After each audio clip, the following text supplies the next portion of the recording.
take this. Is he going to chance it? You betcha.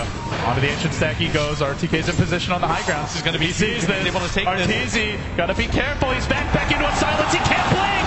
The green, it costs him now. eHome get just about every creep. Oh, they just saw him and they knew what he wanted.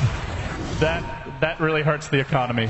Arteezy thought if he sees the Night Stalker coming, he can just blink out, but it was that play by ROTK to drag him back with a back animation, unable to do anything as they're just flailing through the air. And it's nighttime as well. The vision just isn't that great for an anti-mage. Yeah, it was a huge high-risk, high-reward play, but eHome completely punished him for it, and Arteezy can't afford to die like that because he's the only hero on the map that can go around and pressure like he is right now, but chancing it for that ancient stack wasn't enough, and CTY just continues to farm level 16. No BKB on him. Decides to go for the Yasha. This is a huge glass cannon build, but he already does nearly 200 a hit with the Deso. They don't have the best damage over time here. There's a level 1 battle hunger, no points in poison touch. So there is potential for TA to get a little more aggressive in the item field, it feels like. Secret. They're going to need to rely on the team fight. They got to take them down together. They can't try to fight the TA 101. Nobody's strong enough. Maybe your late game anti-mage can do it when you get to like an Abyssal Blade, Butterfly type of level of farm, but he's not there yet. But he goes back to what he was doing before he got picked off. Arteezy into the top lane, and the Secret game plan's pretty much going to continue the same way. Keep on pushing with the AM, hold with the other 3 to 4. S4, maybe poke your head out to hit a couple of creep waves. You may even have to rat it already into the trees. And eHome, no, this is the game plan for Secret, and they've been mostly prepared so far, and they're just waiting for him to show his head. There's a lane ward here top. Secret, they've not seen anyone from eHome just yet, but Arteezy is just biding his time. Now CTY will show himself. That alone is enough to discourage him. Are they thinking about a jump on CTY? This could be very bad for Secret. They're waiting. They're still waiting to get vision on somebody else. And they're not going to find it. CTY off into the jungle. The rest of Secret do smoke, and they head towards top. Oh, they're actually going to spawn him out. They're going to go for this as fast as they can, and this should be a kill for Secret. The CTY returns fire. Gem hits the deck. Zai tries to retreat with it. He survives with 10 HP. So low, but the turn. Arteezy also almost dead. There's a blink in 3 seconds. Arteezy's going to have his own blink in 1. Does he get the insta blink? No, he misses on both. The back too late. Arteezy heading back as quickly as possible. And now reinforcements arrive. They grab not only the Night Stalker, but far more importantly, that precious gem onto Zai. That was the real price of that fight. Taking it off of them, being able to get some map control back is fairly significant because the Night Stalker, he's not a huge kill, but it's the gem that came with him that makes that so worthwhile. And at the same time, it just creates a little bit more time. eHome don't want to get into 4v5 fights, and while the Night Stalker's on the deck, they're going to wait for him to be able to come back and pressure the map again. And this is going to allow Arteezy to farm his own jungle for the first time in the game. It's funny when you put it that way, but it really feels like it's come to that. Still, more space. He's down about 3k gold here in the enemy cores, but Yasha's coming. And the big item that makes him far more difficult to take down is not unreasonably far away. It's the Manta. But to match this economy, eHome continue to stack their own Ancients. They've been very consistent about farming these as well, and as a result, they're able to hold steady with the 8k, more like 9 to 10k gold lead, it looks like. Puppy also looking to farm his own with the medallion. Big item out now. It's going to be a blink on RTK. And the combo potential is there. Call down. You've got the side blades that could splash through. Maybe DDC steals a Requiem. That would be a dream if he could pull it off for eHome. For me, it just feels like the Death Ward from Kuro is going to be the huge game changer. We saw it in that last fight where he was able to keep it going the entire time. It was a large reason why eHome didn't want to continue to commit. He's now bought himself a Ghost Scepter. Going to keep him alive for quite long in these fights. Protects him from the TA, who normally just blinks in, melds, and then right-clicks him with Refraction. He's pretty much done for. Yeah, he two-shots you. So. Yeah, you need that Ghost. It's a pretty clutch item. I am a little bit worried about Puppy, but he always has that Grave to rely on, and it's going to deter eHome from just going in on him. But the next Roshan is going to be so huge, because with that Rosh, CTY is going to grab it, and they're just going to go all in. They're going to push wherever they can. They're going to have a lot of faith in his damage potential. And I don't really know what the game plan is for Secret at that point. If he gets that Aegis, if they're able to take down that tier 2 mid, I think that eHome should be able to go for the high ground because they want to hit this timing where RTZ still can't get into fights. I think even with the Manta style, RTZ can get blown up by just the TA himself when he's this far away. We saw it from EG earlier today. They had Fear on the split push. There was the amazing song from AUI that canceled 2 TPs. They held, and it was enough for EG to ultimately take the game. That one big fight. Now, for Secret, the big way to cancel TPs is a blink call from Zai. So that could be where they make their stand, is not even the actual head-on fight, but just the split push of the anti-mage.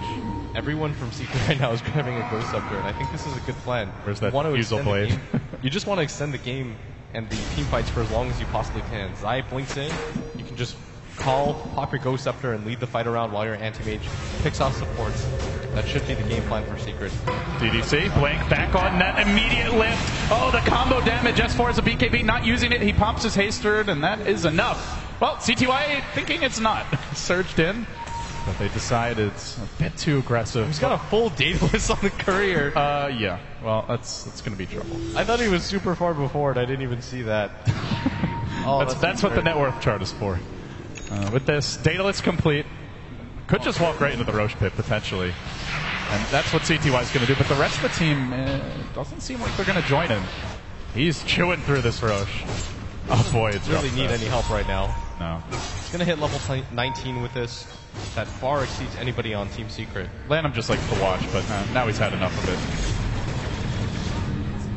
it. Secret are deterred in their pressure top. Arteezy does shove the lane in. But eHome distributing heroes wisely around the map. So they take the Roche, they don't give up any objectives. Now CTY back to the farm game, lacking a TP scroll. Maybe something Secret can play around here. Not sure what he could even drop for that. He's just going to be TP-less for now. This is such a weird timing right now. eHome, they're really strong, but they don't really want to get picked off here because Arteezy can just go for the split push. Every single time somebody from eHome dies, Arteezy just shows himself top, continues to go for the split push, but he has to be careful here at top. This game has just turned into like hearing the blink sound every 5 seconds. Blink, blink. Now you see me, now you don't. Now he's just waiting for the wave. Let's see, maybe one more wave, then he'll cut it. He knows that push that you mentioned could well be coming, and safest way to stop it is don't actually approach the creep wave, just hide in the trees. Take a page out of HY's book and then cut them off, only when truly necessary. He's going to go for the split push here. He absolutely has to. There's no real way for them to stop this eHome push mid. He's close to the Manta as well. I'm not quite sure if that's enough, though, at this phase of the game, as CTY just deals a ton of damage. And he's got that Aegis that they have to deal with, too. Oh, Kuro! That Ghost Scepter may well have been required if there was a crit coming out from the Daedalus. I'm pretty sure that just saved his life. He's a good guy. That felt like a Daedalus hit. He's pretty happy about what just happened right there. Here comes the creep cutting, and this is going to be the area where we see the most of Arteezy, is just that kind of rim near the enemy side of the map. But uh-oh, somebody isn't so mobile. It's Puppey, trapped in the trees, will end up going down. Meanwhile, mid, CTY hoping that S4 dares to walk up the ramp. Oh, S4, DD ruined, BKB, no TP, no TP for S4, in trouble. There's the first trap, he could BKB out of the slow and try to man fight. He's gonna go for the Requiem button, no chance in hell, even through the damage of the Requiem, and it was a lot, the double Rec, not enough. Yeah, do you think at bottom, by the way, if that was a bad move by Puppey, so Puppey, if anybody shows up in the lane to kill him, it's just free information for Arteezy, because he knows guaranteed 2 heroes down there. One of them has that lockdown ability that he's afraid of before he has his Manta, and it allows him just TP top, split push that lane. It's almost like you just trade a support for information and farm on Arteezy. Like, Puppey won't make a difference in this game anymore. The Hellbear Smashers now also trolling the waves. If Arteezy can't do it, the creeps will provide the needed support. So they have to go in with a very minimal wave, just their own Satyr Tormentor here, and that's not going to help against the backdoor regen. But that's now a completed Butterfly on ZYF. This is just getting ridiculous for Rio. They've got to be frustrated by this, but still with the lead here. In fact, they've been increasing it. A 12k gold lead, a 12k experience lead. Still, despite how aggravating it must be, they're pulling ahead more and more. Yeah, but this is what Secret want. Just continue to extend the game. Hope that eHome overextend like they did last fight. And I don't know if they have it in them. If they overextend again, Arteezy's just going to get so much space. That's going to be like pretty much a butterfly or a basher after, or even close to an abyssal blade after one really bad fight. Yeah, with this lead, you can't really throw it away, especially when you've got such a mobile hero. They have the blink. Live to follow this up. Call down is waiting as well. They're going to immediately force out the blink. They couldn't quite get the silence off. Arteezy could have manted it anyway. Zai fishing with his own blink call. He's not going to connect the urn, stopping a potential blink out. Now they silence him. Anti-Mage Illusions working on the carries here. Zion a bit of danger. S4 there to usher them away, but blinking forward. And CTY the crit. Not coming out, but the back now. S4 grabbed a beautiful goal. And the Deathward looking in goal. Kuro with the damage. Not enough though. Now he's on the run too. S4 may also fall as RTK. CTY cutting off the path of retreat and executing Secret inside their own base. Zai, heroics were attempted here. But Body still hitting the floor in numbers, and with a lone catapult mid, they may just try to high ground it now. Ehome's just going to go for bottom. They want blood right now. They realize even if S4 has a buyback, he can't really do anything with just 9 souls on it right now. The time grows desperate. Where does Arteezy go? If he goes mid, there's a tier 2. There's a glyph. If he cuts the wave bottom, it's too late. There's already a gigantic wave in here. There's no Requiem on Shadow Feet, no BKB, no buyback either. They only have a buyback on the Witch Doctor who's lacking the Death Ward. Secret just trying to force cut the waves, but it's really not going to matter. They can't actually threaten Rax here. They can't even threaten tier 3s. He blinks back towards mid, trying to prevent an additional lane of Rax from falling. But Ehome, they strike gold again. They get yet another objective, and they zero in on what would be a crushing upset if they can take this 2-0 from Team Secret. And now Ehome farming out the jungle. They're probably just going to wait out the next Roshan if they can. It's up in just 4 short minutes, and this is what Secret have to work with right now. If you don't take any tier 2 towers down, Ehome's not afraid. They're realizing, okay, we'll trade 2 or 3 creep waves for Arteezy for a Rax every single time. What Arteezy has to do is just force pressure on one of the tier 2 towers, take it down, so at worst he's trading Rax for Rax, but Ehome every single time deterring him. They save all of their tier 2 towers, so when they go for that death push, there's not a whole lot that he can do, and that's a free Rax for them, a 4-man team wipe to go with it, and CTY is just so farmed right now. He has a full MKB.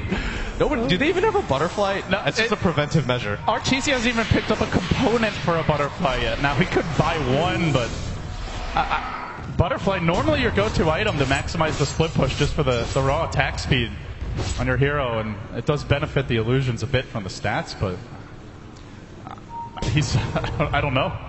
At this point, you're just not man-fighting CTY. That phase of the game feels over, barring an amazing team fight. What scares me more for Secret, Arteezy's doing his best to try to catch up, but S4 is just so underfarmed right now. It does look like he's got 6 slotted items, but they're just incredibly weak items. The mech has long outlived its usefulness.